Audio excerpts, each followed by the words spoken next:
You went to therapy because of heartbreak. Yes. I've been through heartbreak. Who has not? It's one of the worst feelings in the world. And it's really hard to give someone advice when they're going through heartbreak. I had a friend reach out to me recently and said, listen, I'm going through a heartbreak and I just don't know who else to turn to. It's this big, dark cloud that hangs over everything I do, think, and say that just won't go away. What have you come to learn about heartbreak from your own experience, but also from your patients? How do we navigate through that dark cloud? I think what people don't understand about heartbreak is the grief. And so this is why I talk about it so much, and maybe you should talk to someone, because it's not just that you lost the present with that person. It's that you lost the future that you had created in your mind. So you're losing the dailiness. There's something really profound about the person you tell all the minutia of your day. The person you know so much about each other, and you know each other's habits and quirks. This, again, being understood, being truly known. It's such a delicious feeling, being truly known.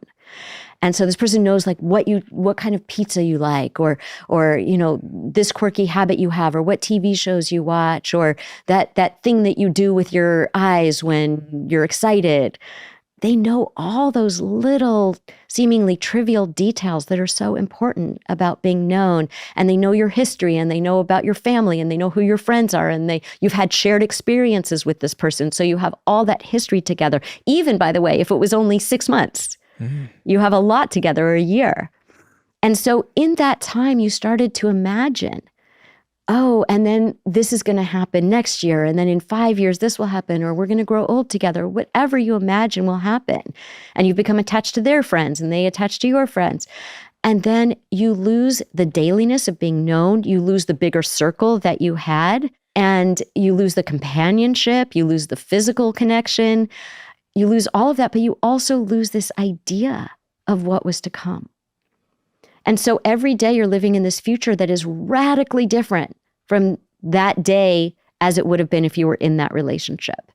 So it's very hard. People think, well, it's been this long. How come you're not over this person? It's kind of like the same thing when, someone has a breakup instead of a divorce. People think, well, it's not that big of a deal. Why? Why is it less of a big deal? It's still loss and grief. Or, it's like if someone loses a child, everyone surrounds them. There are all these rituals for how do we help people through that kind of loss. Someone has a miscarriage. People are like, well, you can still get pregnant again. At least you got pregnant, or the things. There's a chapter in the book called What Not to Say to a Dying Person, because one of the patients that I work with in the book is somebody who's a young person in her 30s who is newly married and then gets a cancer diagnosis. And people say the most well-meaning but ridiculous things to her. And so I think the same thing happens in heartbreak, where people try to minimize it. They try to cheer you up. They won't sit with you in your loss. And that's what you really need, is someone to sit with you in your loss and to acknowledge how profound the loss is. And people don't do that. They either don't see how profound it is, or they do, but they feel like, well, we don't want the person to wallow in it, or if I bring it up, they're going to be worse. No, what they need to be seen, and actually that's going to make them better, and it's going to make them heal faster. What impact did it have on you? The way people reacted, or The heartbreak? The heartbreak. I think for me, it was a big wake-up call, again, around this idea of half my life is over, and what do I want in my life? And why was I willing to overlook certain things in my relationship that were clearly there, but that I didn't want to see? And how did you go about recovering? Is that the right word? Moving forward? How did you go about moving forward? That's the whole narrative of the book. I went to therapy, and it's really about what I learned about myself in therapy that helped me heal and helped me move forward. I was thinking about the advice that I could give to my friend and how I could have been a better support act, because my natural disposition is to try and fix. And from what you've said, that's not necessarily the best approach to take. Because my natural inclination is to go, tell them the future will be better, share my experience of my heartbreak. And those are all good, because as a therapist, I want to hold hope for when somebody's really, really dealing with a difficult situation, whether it's a breakup or something else. I want to hold hope that they can't access. They can't access any hope at that point. So I'm going to hold the hope for them. But I'm not going to try to cheer them up. I'm just going to be the container for that hope so that they know that someone else is holding that hope. So you did two things really well. One was that you shared your experience so that this person knows this happens. This person isn't alone in this. Because I think when you go through a heartbreak, intellectually, you know other people have gone through it, but you feel like yours is so much worse than anybody else's. And so to know that you went through it too, and here's what helped you. And it also took time, and it sucked, and all of those things. And then I know that it will get better, even if you can't see it right now, to let them know that piece. I know it will get better for you, even if you can't see it right now. And the third, so those are the two things that went well. The third thing, though, is to be able to sit in the grief with them, to say, tell me about how things are different for you. Tell me what you miss. Tell me. And people think, oh, that's just going to stir up all the stuff. They're just going to ruminate. This isn't helpful. You need to give them a place where they can feel understood. And you can say one strategy that might be helpful is you can give yourself 30 minutes a day to go through all the things you miss, everything that sucks, how horrible it is. You get that 30 minutes so that the rest of the day they're not ruminating, because every time they catch themselves thinking about it, they say, wait a minute, at 6 o'clock, I get to do this nonstop for 30 minutes.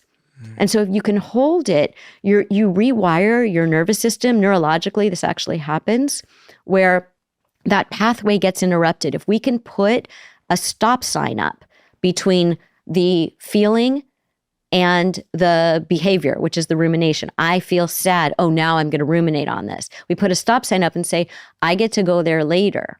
Then later, when we start having more of these feelings, we have a stop sign that we're used to now. Now we're wired that way.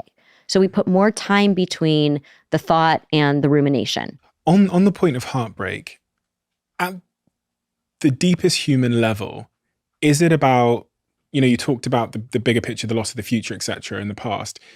Is the fundamental reason we have heartbreak as a device built inside of us because we are creatures that need connection, and it's a mechanism to make us stay connected and avoid becoming disconnected? You literally could not survive in early societies without being part of the group. You had to belong. If you did not belong, you couldn't survive. You wouldn't get food, you wouldn't get shelter, you wouldn't survive. So belonging is just hardwired in us. It's something that keeps us alive. And we actually do need it to stay alive. Even now. And what I mean by that is you take, for example, when they did these studies and they looked at babies who were in orphanages, and they thought all they need is they need food, they need to be fed, they need to be nourished, they need to have their diaper changed, they need those things. These babies didn't develop, and many of them died. It's called failure to thrive because they weren't held. They weren't held. They needed love. They literally died from lack of love. They couldn't survive no matter how much they just stopped eating. Failure to thrive. They wouldn't meet their developmental milestones. This happens in really traumatic childhoods even. So you actually cannot live without love. You need some kind of love. It doesn't have to be romantic love, but you need love. So we need that. So our main goal in life is to love and be loved. We may think it's about success and it's about appearance and all the things that we see on social media. We may think that's what life is about and everything that our culture sells us. But ultimately what we need is we need love. We need to love and we need to be loved. And so when that gets cut off, we forget that we have other people who love us. We forget everything else. Everything just feels extremely black or white. It's like I was loved and then I wasn't loved. And that's how it's going to feel for a little while. It's scary. It's scary because so much of your work is centered on connection at like the fundamental level. And we're living in a world that feels like it's getting more and more disconnected than ever before. If you go back a couple of decades, young people used to see their friends once a week or twice a week. About 80% of people did. Now it's getting down to about 30-40%, which is really, really crazy.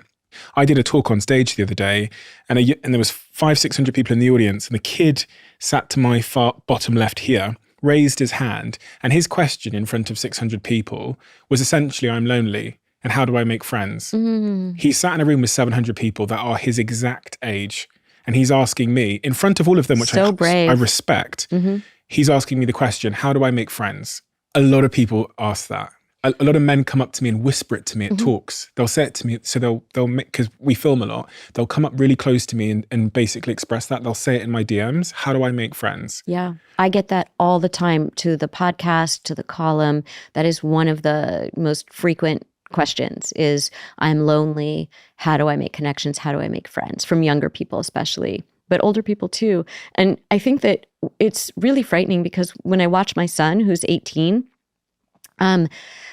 people think, look, going back to your graph, that they are, quote, seeing their friends because they're sending pictures of themselves back and forth on Snapchat to their friends. And they think that that's socializing.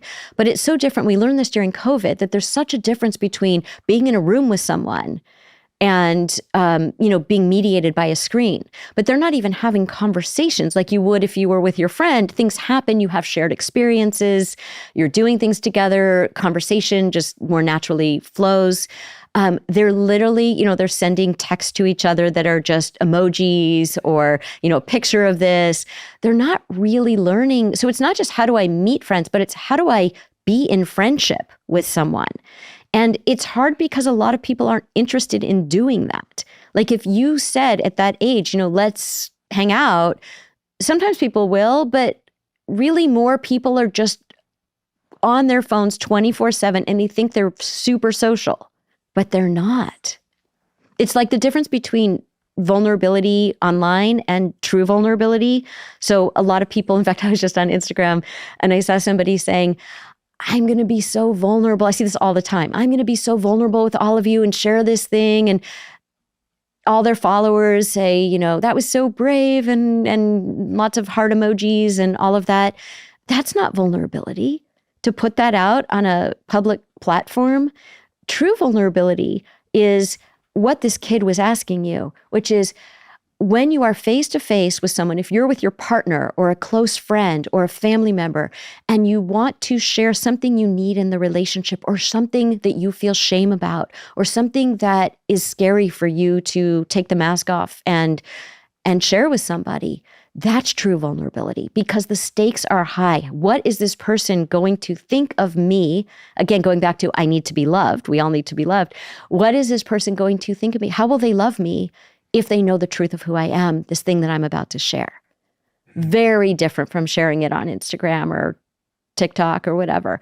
So I think that it's really important that we as adults look at how much FaceTime do we have, FaceTime in-person time, do we have with people?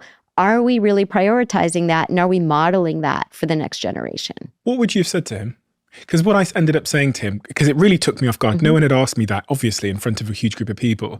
I said to him, what you've just done, do more of that.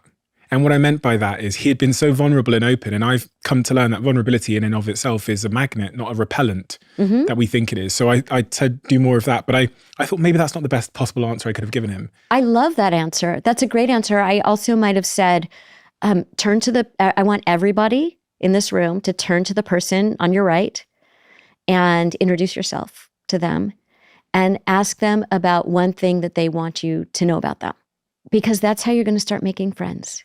We don't do that anymore. But we can. You see, there's simple things. It's not like, people say it feels so overwhelming. How do I make friends? And they think they're going to have to learn all these tactics and techniques when really it's just about be curious. Ask someone about themselves. And the people who are receptive to that, they might become your friends. People who aren't, I'm not really interested in them.